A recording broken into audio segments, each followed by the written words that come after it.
Good evening, family, and welcome to another edition of Let's Talk About It.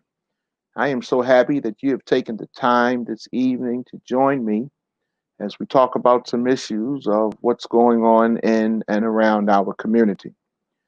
For those of you who are on Facebook, I would like for you to like our Facebook page. Also, I would like for you to share it. Share it with your family and friends. And you may also be so kind to start a watch party. And then you can send us comments and we will see them live right here in the studio. So, once again, if you're on Facebook watching us, like our Facebook page, share it with your friends and family and constituents, send us comments, and also start a watch party. For those who are watching us by way of our YouTube channel, let me say thank you to you. Uh, you can subscribe to this channel. Also, set the little bell so that it will alert you when we come on.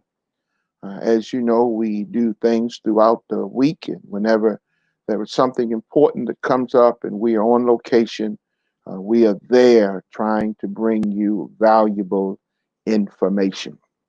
Again, let me say thank you for taking the time to share with us this evening. I look forward to being with you, our viewers, to talk about issues that are happening in and around our community. Well, we know that our uh, county and our city government has placed once again recommendations or enacted protocols as it relates to COVID 19 and this pandemic. We know that those things have been proven, such as the regular washing of your hands and also the wearing of your mask. So please, ma'am, please, sir, it is now required. Put your mask on whenever you're going out. And by all means, if you don't have to go out, don't go, please. Let's try to be safe. Every day, I am getting calls and I am hearing of individuals who have been hospitalized because they have contracted COVID 19. And my brothers and sisters, I want you to know that this is real. This is real, and we cannot play around with this virus. This virus, they keep changing the protocols on us as it relates to COVID 19. But listen, if you do not have to go out, please, ma'am, and please, sir, stay in. I'm sure that we can ride this out. We can maintain our health and our safety by practicing good precautionary measures. And if you have to go out, certainly some of us do have to go out from time to time.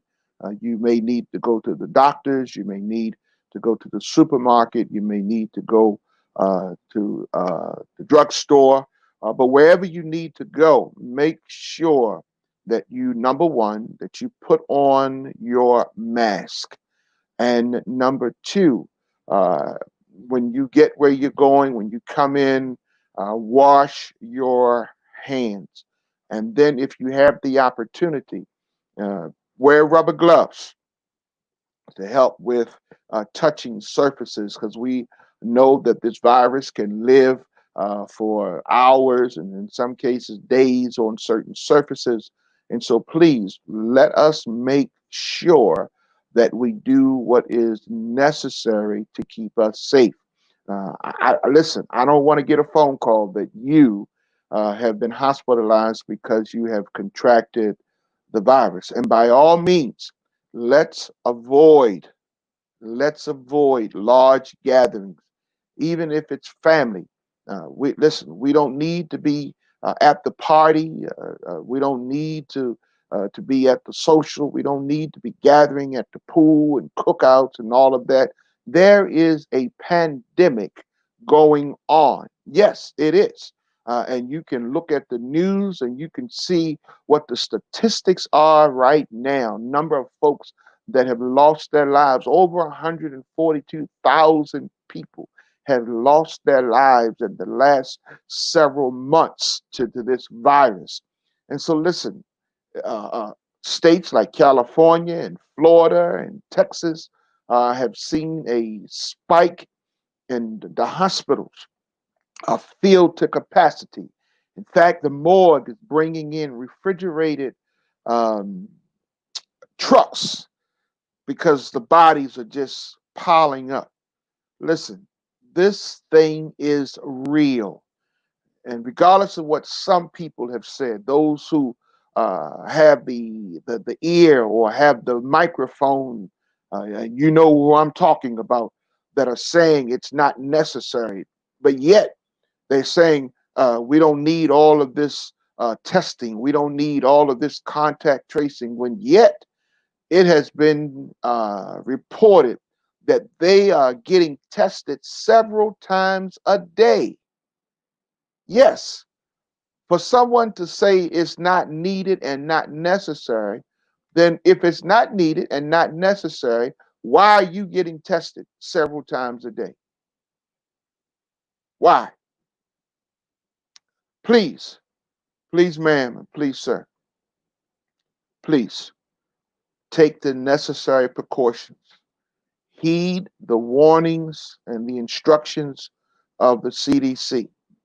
Heed the warnings and instructions of our local officials who are telling us to put our mask on.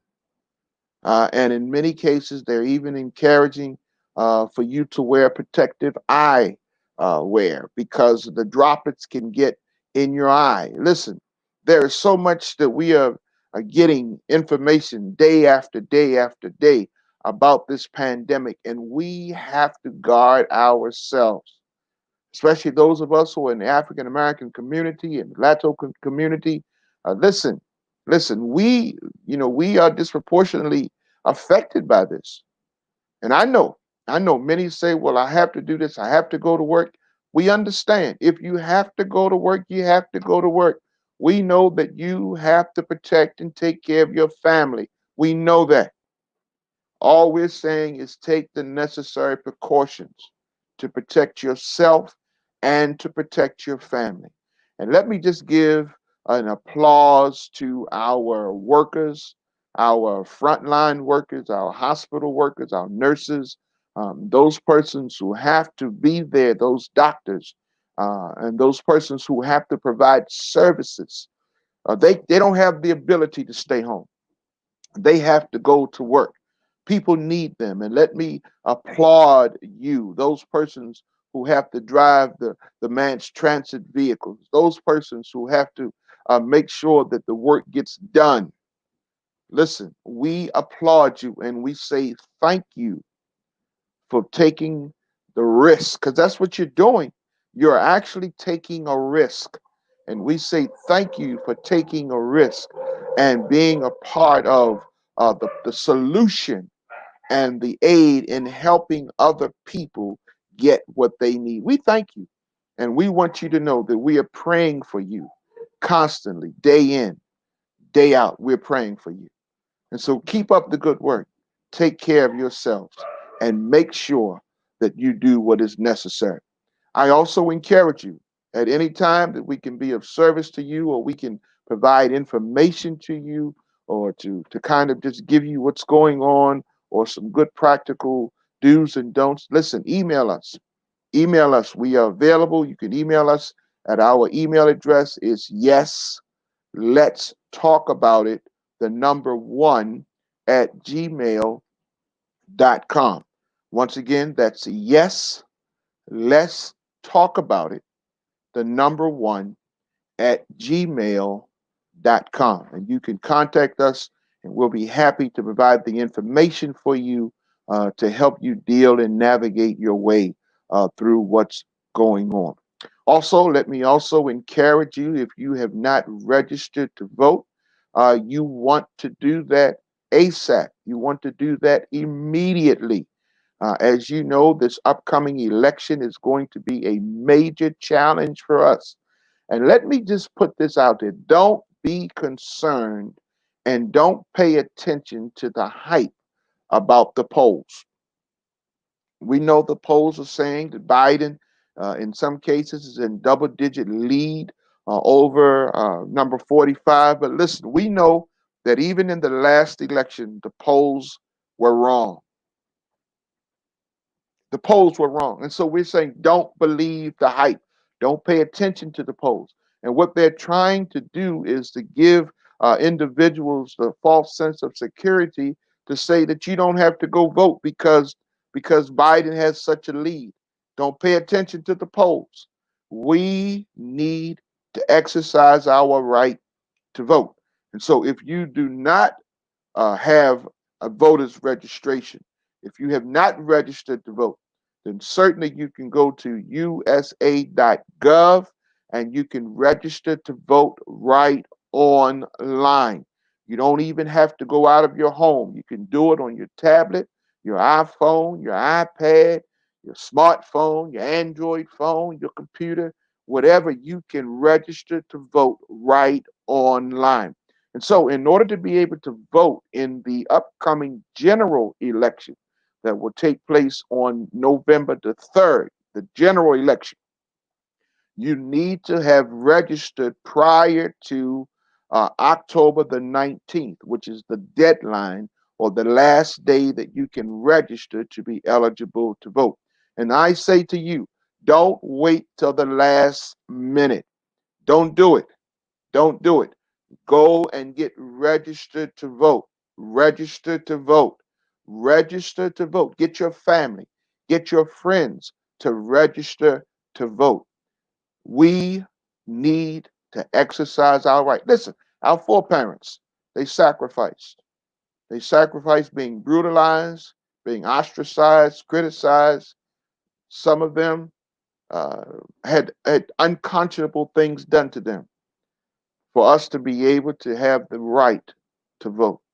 And so please, I encourage you, I encourage you, Take the time, get registered to vote so that when November the 3rd comes, you can exercise your right. That's what gives us all power. And I know some people say, well, my vote won't count. Your vote will count. Believe me, it will count. And then I also want you to go to your local election board of elections, and you can check out how to provide or secure an application to request a mail-in ballot. From my understanding, the process is a little tedious and it's a little timely.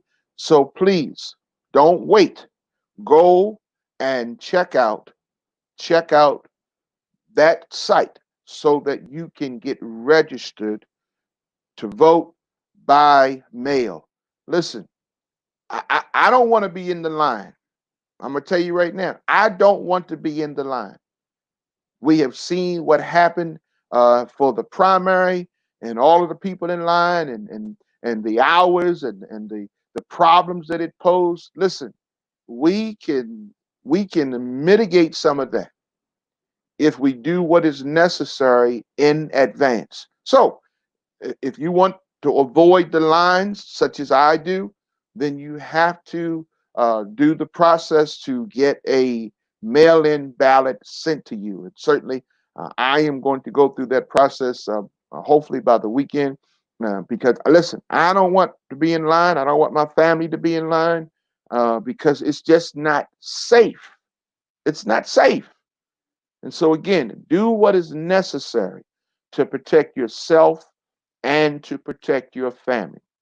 We also know that because of this pandemic and because of the challenges that it has posed, that many of the school systems, even our local school systems, have already declared that the beginning of the school season is going to take place online. And I know that poses some challenges to many of our young folk and families. One, because they all do not have access to the internet, and I know the school systems are trying to provide laptops for kids. Uh, and so, listen, whatever it takes for you to do what you need to do to get ready, we need to start doing it now. Forget about what they're saying, that kids won't be affected by COVID 19. Listen, yes, they will. Not only will they be affected, but they have the potential of spreading it to others, to their family members, to their parents, to their siblings, to their grandparents. And so, listen, this is real. We need everybody to pay attention to what's going on. We can't turn a blind eye. We can't act like that it's not going to affect us.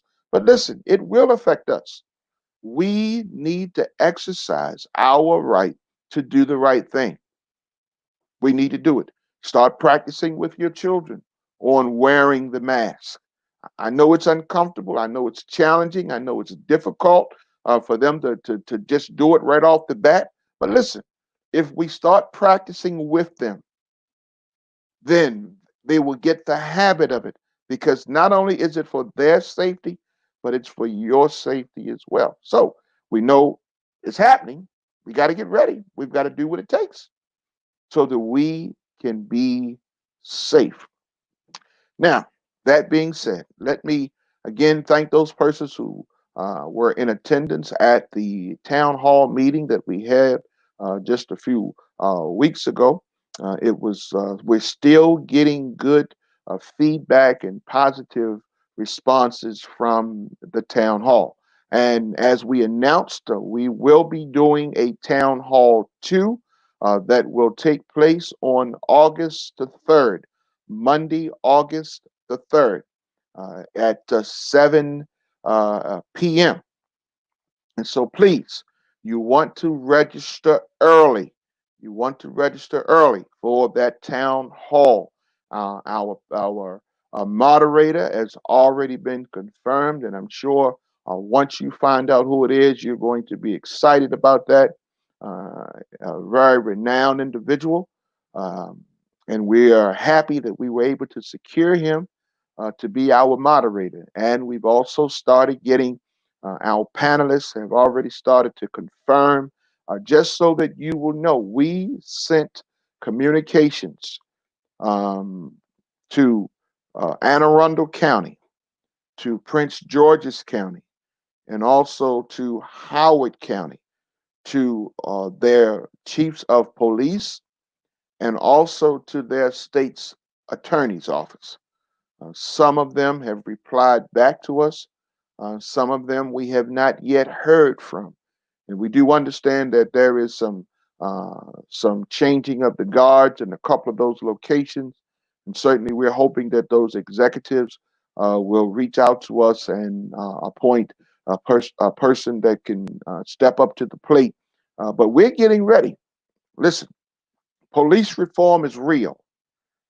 It's real. We have to be engaged in the conversation. Not only do we need to be engaged in the conversation, but we need to hear from individuals on both sides of the aisle. We need to hear from them. In order for us to make rational, practical decisions, we need to hear from individuals on both sides of the issue. It's just that simple. And so that's why we have reached out to police officers, chiefs of the police, and police unions. That's why we've done that, because we want to hear their side of the issue. We know what our side is. We're declaring that we want things to happen. We have declared that we want to see changes. And so what we've done is reached out again to individuals from from Prince George's County. We've reached out to individuals from Anne Arundel County and also to Howard County. Again, to the chiefs of police as well as to the state's attorney's offices. And so we want to have good dialogue.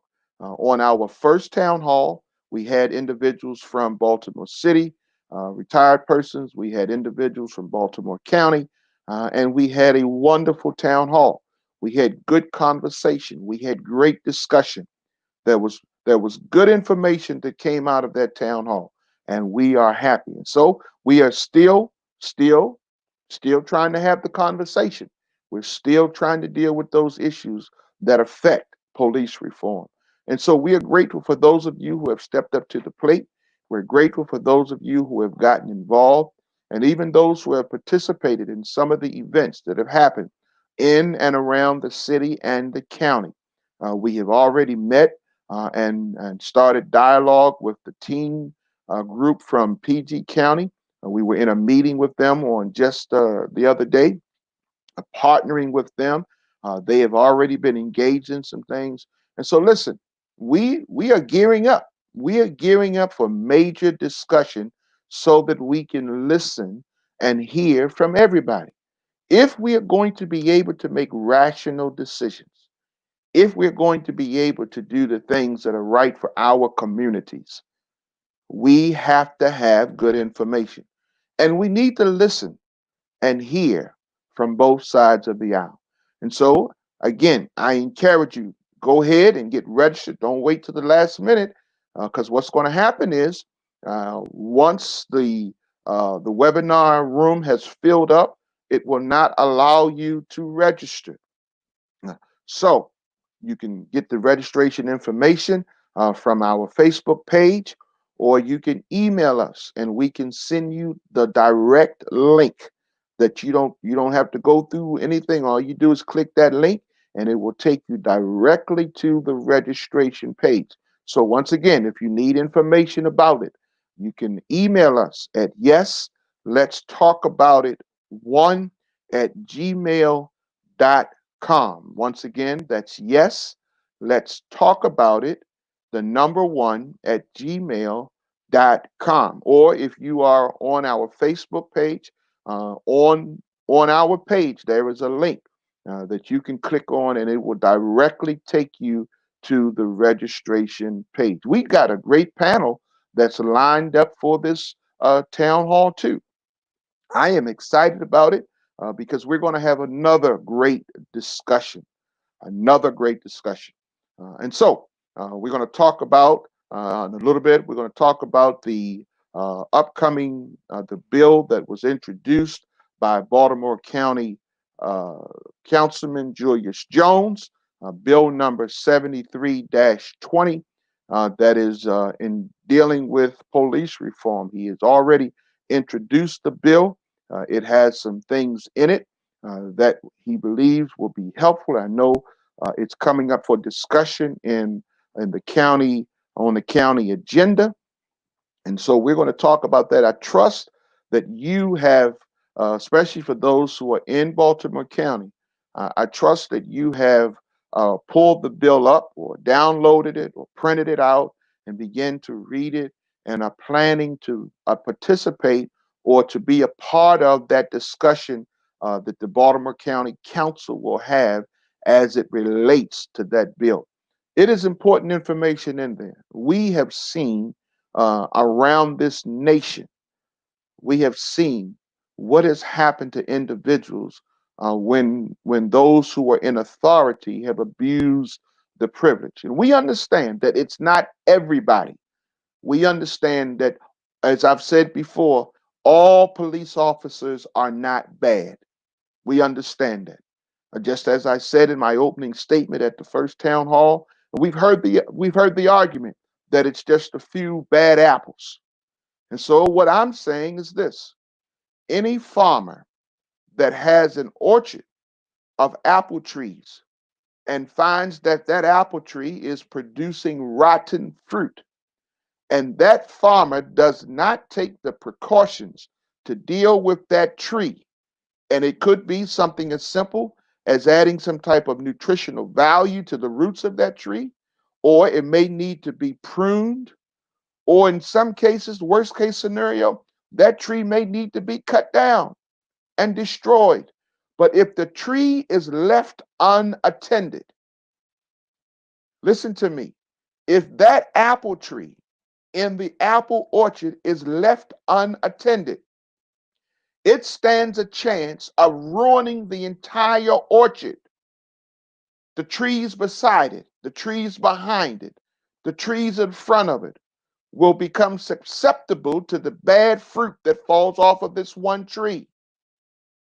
And it becomes the responsibility of the farmer to make sure that that tree is appropriately dealt with. And so that's my argument. When you talk about bad apples, okay, so if we've got a few bad apples, then let's deal with them appropriately. We have the responsibility, we have the obligation to do what is right. And here is the thing: the actions that we are taking today, although we are taking the actions, it's really for our descendants. It's really for our children, our grandchildren, our great grandchildren. And the history books will be written, and our descendants will begin to ask the question: I wonder what my foreparents, I wonder what they did to bring about this situation. I wonder how they let this happen. So the question is, are we going to get involved? Are we going to get active? Or are we just going to sit on the side? We're either going to be team players or we're going to be spectators in the stands. We're happy this evening, special guest with us, our Baltimore County executive was supposed to be with us on last week, but we had the opportunity to speak with him. He did reach out to me, and I assured him that I would give him the opportunity to come on our show this evening. Baltimore County Executive Johnny Oleska, welcome to Let's Talk About It. Thanks, Reverend Mason, and I appreciate the opportunity to come on after last week. Before I get into last week, I wanted to just first maybe add one more piece to what I thought was a well-articulated analogy on the apples and the farmers. Not only can it infect the other trees, but I think, we have the opportunity to have a product that the farmer takes to the public that they trust and they believe in.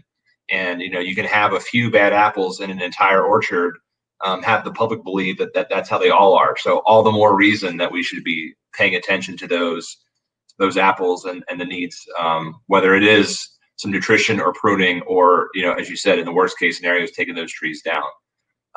But I also wanted to just take a moment, if I might, Reverend. I know we had a chance to talk. I appreciate you taking my call. I wanted to really come on first and foremost to apologize again to you, to your staff here at the show, and to all your listeners, because I know that how valuable everyone's time is. I share with you that I did lose track of time. I put a last minute thing with my daughter and her show, but I think it's important that we honor our commitments. And so, it was not something that was intentional or malicious, but I lost track of time as a dad, and I owe it to you, to your team, and to your listeners to apologize. I think that that's what we're taught to do when we're wrong on something. So I apologize. I missed the show. I know it was after already being rescheduled, but I wanted to take this chance to publicly say to you, I offer my sincerest apologies to you and your team and everyone watching. I know there are a lot of important conversations that are happening, and you were kind enough to invite me on to be part of that. So I want to thank you for raising the issues, because these are really important times in Baltimore County and beyond. And I think it's critical that we have voices like yours contributing to the dialogue, so that we actually can realize some of the progress that this moment cries out for. Well, thank you so much for coming on. And I know when we talked, you shared with me your reasoning and that sort of thing. And as I shared with you when we spoke, I'm a father. I understand what fathers have to do, especially with our daughters. I mean, we do things with our sons, but our daughters kind of take us to another level. But the thing that I like about what happened in the whole thing was you picked up the phone and you called me. And I'm going to say publicly, that was probably one of the greatest things that you could have done. You restored, and I shared with you then, and I'm going to share it with you share it with the people publicly, and know I'm straight above board. If that had not have happened, the outcome would not have been pretty. I first met you at a prayer breakfast when you were running for office, and I shared some information with you. We won't go into it now, but it proved to be true. We can say that, though. And it continues to. Well, the bottom line is you're now at the helm of the ship.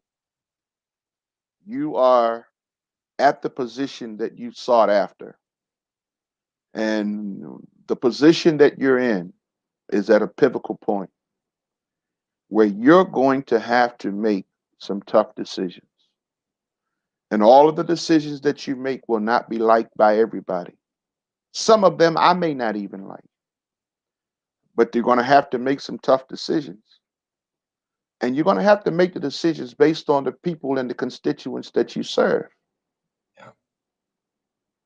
And so the people that you surround yourself with, the people that give you advice, always remember, you have to stand on what will ultimately affect the decisions of the lives of the individuals that you represent. And you cannot take that for granted. You cannot take it lightly. And we're not going to get into discussion today. And I shared with you with that because I value your time. I value the fact that you did pop on. And I did tell you, if you come on, whatever time you did, I would get you in. Yeah. But we will have another discussion. In fact, you and I are going to have a discussion, hopefully, where I can share some things that I really, really think you might want to hear in your decision making. Okay. But we'll talk about that at another time. I want to again thank you for taking the time out of your schedule this evening to come and share with our listening audience. And I'm sure the apology was received better from you than it would have been if I had have said, this is what Johnny O said. Absolutely. And Absolutely. so I'm sure not only did it restore our relationship, but it those viewers that are watching it probably will give them an idea to think perhaps maybe differently about you than what they may have been thinking.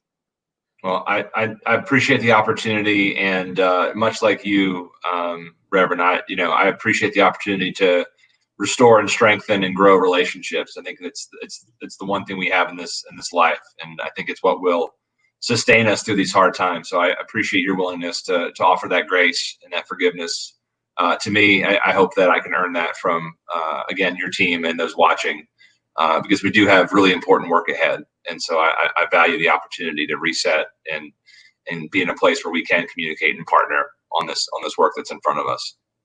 All right. Just so that you would know, I have been attending virtually the meetings that your diversity chief has been having virtually online. I was a part of that when I believe it was last week. I have been attending some of the city council meetings. So I want you to know I got my eyes open. Good. We believe in transparency and accessibility. We're trying to change the way Baltimore County government operates. So that's why it was so frankly hard when I woke up the next day and realized that I had neglected my responsibilities to be on with you, because it really is. It's contrary to what my core is and what I'm about and why I wanted to run for this office. Because I think that I think you sort of said this while I was in the room waiting to come in, but just how important the conversations are and how important it is that we have those kind of authentic conversations and sort of check things at the door and be open about where we are and where we're coming from and where we need to go, because that's the only way we're going to drive progress on whether it's police reform or changing how we invest in communities, the health disparities in this public health crisis. I mean, we have to be able to bring those issues to the fore and be honest about where we are, because if we're not going to get to where we aspire to be. So let me say on behalf of many of the Baltimore County residents that you have made available food distribution sites that have been set up. I also read that something you have proposed to help businesses that have been affected by the virus and that sort of thing. And although I am a licensed and insured caterer here in the state of Maryland, one of the things that I have not done is try to um, uh, take away from what other people can get, because at the time it's not a necessity for me in my business. Most of my employees are fine. We did get some PPE money, and we did help. In fact, I gave over 100% of what I received to my employees because I wanted to make sure that I did what I could for them. But on behalf of the citizens of Baltimore County, which I am one, I want to say thank you for the efforts that you have done to try to help people in this situation. And I will say, keep on, don't stop, keep on. I know some may think, well, you're doing too much. No, you're not doing too much. As long as there's a need, yep. As long as there's a need, um, as the captain of the ship, you have a responsibility. And I want you to know, I'm gonna hold you accountable. I know. I'm grateful for it. I know there'll be days where it won't be fun, but we need to be held accountable. We need accountability partners in Jim, in our relationship with Christ, in our governing. I mean, we need to be held accountable. So, well, I say to other leaders, I heard someone say one time, I need you to be with me when I'm right. But I don't mind being with an individual when they're wrong, as long as they're willing to get right. I think there's something to be said there. Mm-hmm. We don't need everybody to walk away when you're wrong, because if everybody walks away, then there's nobody there to help you get right. Mm-hmm. You need some people to stick around and say, listen, what you did was wrong, or you shouldn't have done it that way. Here's how we fix it and how we correct it. No train can ever run on the right track as long as it stays on the wrong track. Mm. You got to stop and get on the right track. They got Right. to somebody has to throw the switch for the train to get back on the right track. Somebody. And so uh, I'm not an engineer, but I read books. Me too. I read books. And so thank you. And we will be talking, and then I'll be talking with your staff and we'll get some things set up. But I appreciate you. You know how to reach me. Likewise. Please And don't hesitate. and don't just reach out to me when there's a problem. I want you to know that I'm praying for you. Thank you. I want you to know that. I'm praying for you because I want you to be successful. Not I don't want you to be popular. I want you to be successful. That's two different things. Trust me, if I've learned anything, it's been that these last couple of months. All right. But thank you for your prayers. Thank you for You're, the opportunity again. you're welcome. Thank you so much. Looking Have forward a to great talking evening. with you. Have a great evening. Thank you. All right. Bye-bye. All right, ladies and gentlemen, that's been Baltimore County Executive Johnny Olszewski, who popped in to offer his apologies for missing the show on last week. And certainly we appreciate his honesty. We appreciate his candor. And if more of us, and I say us, I didn't exclude myself, I'm included. If more of us would be open and honest with what we should be doing, and when we make mistakes or when things happen, sometimes things happen beyond our control. And then sometimes we have to deal with things because they just don't fall right. But whenever things happen, as the young folk would say, we have to man up, or in some cases, woman up, and just come and be upfront. And so we thank our county executive for that. So let's get back to where we were talking about the proposed bill that County Executive Julian Jones has sponsored. He sponsored it on July the 6th. The bill is number 7320 that deals specifically with police reform. It deals with what can happen, chokeholds and immunity and all of those kind of things. It's a 12-page document. I have the document, but I encourage you to pull it up. Pull it up, read it, and let's be prepared to be a part of the audience for the discussion for Baltimore County. What we will see in that discussion is who is for it and who's not for it. And you may ask, well, why do I need to be a part of that discussion? Well, we need to know where people are on the issue. We need to know what their thinking is. There's some people we know right off the bat that are just outright not for it. They don't think police reform needs to happen. There's some people that just think that everything right now is okay, that we're making a whole lot of noise over nothing. Yet, when our men and women, boys and girls are being killed and unfairly treated and unjustly um, uh, uh, taken into custody, and things that are happening, their civil rights are being violated, and all of those kind of things. And some think that there's nothing wrong with that. Let me share with you, there is something wrong with it. So what we need is we need good conversation. We need good dialogue. That's why we're having these town hall meetings. And we also need our elected officials, such as Julius Jones and Johnny Olszewski, to be able to introduce laws and introduce bills and put things in place so that we can stop some of these things. The only way that we are going to curtail these issues and these problems is if we get involved. We have to get involved. Listen, again, I'm saying it. Our children, our grandchildren, our great grandchildren, our descendants, years down the road, will ask the question, what were my grandparents, my great grandparents, what were my ancestors thinking when they allowed certain things to happen? And now they are having to deal with these issues. When you think about it, what we're dealing with today is some of the same issues that we had to deal with years ago.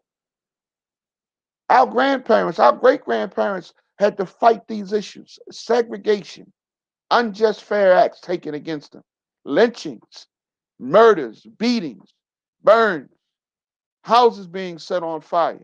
All of these things for the purpose of trying to move ourselves and move our families forward, trying to get ahead. Listen, I don't mind. I don't mind what life throws at me. I don't mind that. What I do mind is having the right and the necessary equipment to deal with what life throws. If you're on a baseball team, every player on that team should have a baseball glove. It is unfair to ask any member of that baseball team to try to catch a ball that's been hit with their bare hands. That's unfair. Equip everybody on the team with the right equipment. Equip everybody on the team so that they all can play on an equal playing field. That's what we ought to do, and that's what we're trying to do. And for those who think we've gone too far, here's what I tell you: we haven't gone far enough. For those who think we're shouting and making too much noise, guess what? Get your earmuffs, because we're going to beat the drum louder. For those who are saying, well, why me? I'm saying, why not you? We can only bend steel while it's hot. You cannot bend steel when it's cold. Therefore, while everything right now is up in the air, while folk are engaged and young folk are demonstrating and marching, this is the time. Now is the time. Now is the time.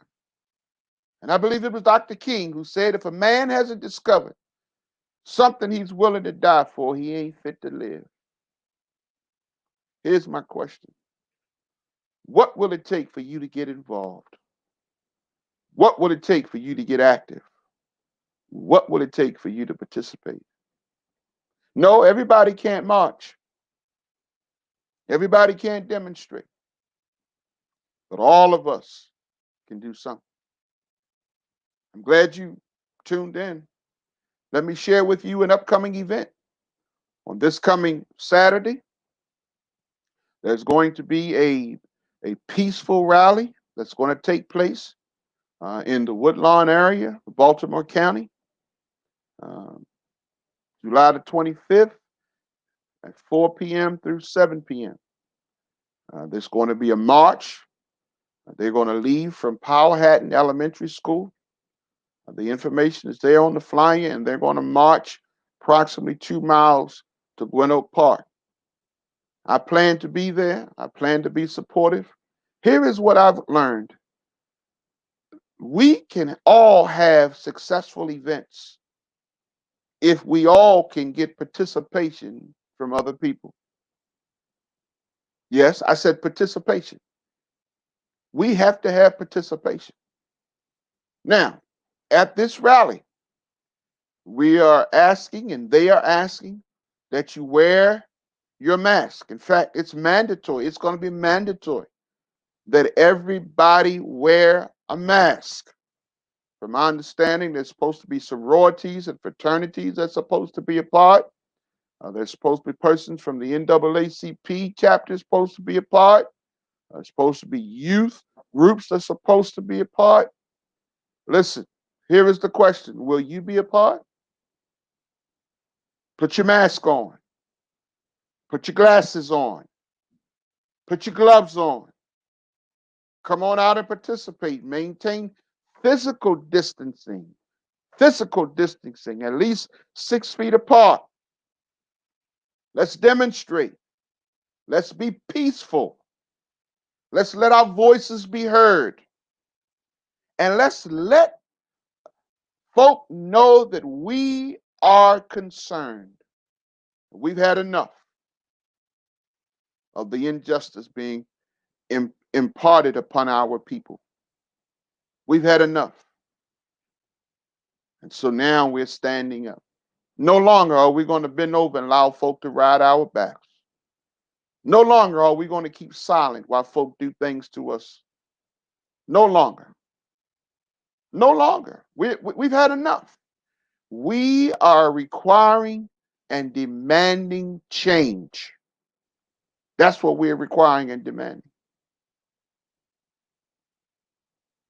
It is often said that the squeaky wheel is the one that gets the oil.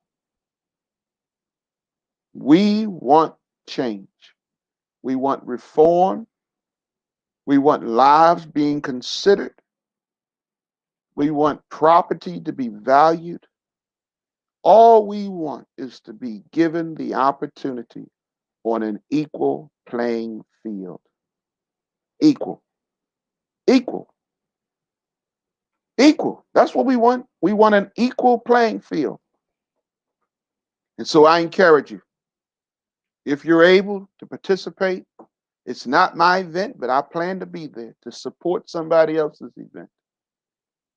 Even if you can't stay long, be a part. If you can't march and be in the procession, maybe you can show up and meet us when we get to the park. The bottom line is all of us can do something. All of us can participate. Well, before we go, let me invite you on next week, our next week's show, which will be the fourth Thursday. We are launching a new project or new form. This one is going to be entitled Rising Stars. And whenever possible, our last Thursday of the month, we're going to have young people on. They will be interviewed and they will be shared with and talked to bright minds so that we can keep our young folk engaged. The ages that we are looking to talk to and interview are ages between 9 and 16 years of age. Persons that can articulate, doing well in school, so that we can share and involve them in the conversation. And so we invite you, if you have a young person that's doing well in school, that is doing exceptional, have the ability to communicate and to articulate, uh, please reach out to us, give us their information, give us their parents' information so that we can contact their parents, have a discussion with them, and possibly have them on one of our shows that's going to be called Rising Stars. And we're excited about that. We have 3 individuals already scheduled for our show next week, and I am looking forward to hearing what our young folk have to say. You know, one thing about young folk, they'll tell you what's on their mind. You may not like it. It may not come across the way you would put it, but they will tell you just what they're thinking. And we want to give them the opportunity to share and be a part of what's going on. Listen, we have to invest in our young people. We have to invest in them. We have to train them. We have to teach them. We have to help them see how things are done. And then let them know that they have a voice. They have a voice. Reach out to us. Email us. Yes, YES, let's, with an S, LETS, talk about it. The number 1 at gmail.com. Once again, that's yes, let's talk about it. The number 1 at gmail.com. Reach out to us and let us know. Give us that information. If you would like a copy of the bill that Councilman Jones has sponsored, reach out to us and let us know, and we will email the bill to you. Also, you know, we rolled out a month or so ago, after we did our peaceful drive along demonstration, our plan of action. We rolled it out, the plan of action, and also our first initiative. If you would like a copy of that, just email us and let us know you would like a copy, and we will send it to you. We will email it to you. We're trying our best to provide as much information that we can so that you will be informed. and so that you will be knowledgeable, so you'll be able to once again make good decisions and have good conversation with other people. Somebody's going to talk to you. You need to have something to say back to them. You need to have some good information. And so reach out to us. We will submit that information to you. We will mail it to you if we need to mail it, or we email it to you so that you can get it.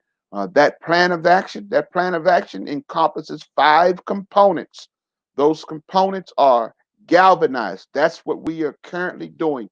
We're in the first phase of that plan of action. Galvanize people together. Second phase, to organize. Once we get them together, then we organize them. After we organize, phase 3 is strategize. You have to have a strategy. You have to have a strategy. We should not involve ourselves and get involved in something without coming up with a strategy so that we can be effective and achieve. After we strategize, then we will mobilize. Mobilize so that we can do some things and take it to another level. Then that last component is exercise. Exercise. That's our plan of action. That is what it is. And our first initiative is we want the internal affairs divisions of these departments to make all of the information available on officers that have been charged with doing something wrong within the department. We want the same information available publicly for them as they do for other citizens who find themselves in the court system. All we're asking is for equality. If I did something and I was going to court and I was being charged with something, you could go online to the computers in the computer system and pull up from the courts my name, my information, and what I was charged with. I think it ought to be the same thing as it relates to officers. Same information. And then also the hearings ought to be made public. It's time to stop being behind closed doors. It's time to stop hiding and concealing things. It's time for us to have full transparency, just as the county executive said. It can't be full if it's only good for some people and not good for others. Full transparency. So if you want that information, all you have to do is reach out to us, email us, and we'll be happy to submit that information to you. We are grateful for you for taking the time out. Listen, plan to be with us next week, and let's have a great audience for our young folk, our rising stars that will be coming up. Let's plan to support them and be there for them. Also, if you have not registered, please make sure that you do that so that you will be in position. So when it comes time for us to be able to vote, and we can exercise our vote. And I encourage you, listen, don't just think about yourself. Think about somebody else. Yes, you've got some family members. You've got some friends and perhaps some coworkers that have not registered to vote. How about asking them? Ask them to get involved. Ask them to join you. Tell them, listen, we have got to make a difference. So get your young folk together, gather them around a computer, or your iPhones, or whatever you have, so that we can share on next week with our young people on the new segment, Rising Stars. Let's be encouraging to them, and let's let them know that we support them in what they are doing. Well, I look forward to seeing you somewhere out on the road. If not, right here next week. Same channel, same time, right here, because we are talking about issues that make a difference in our community. Until then, we'll see you.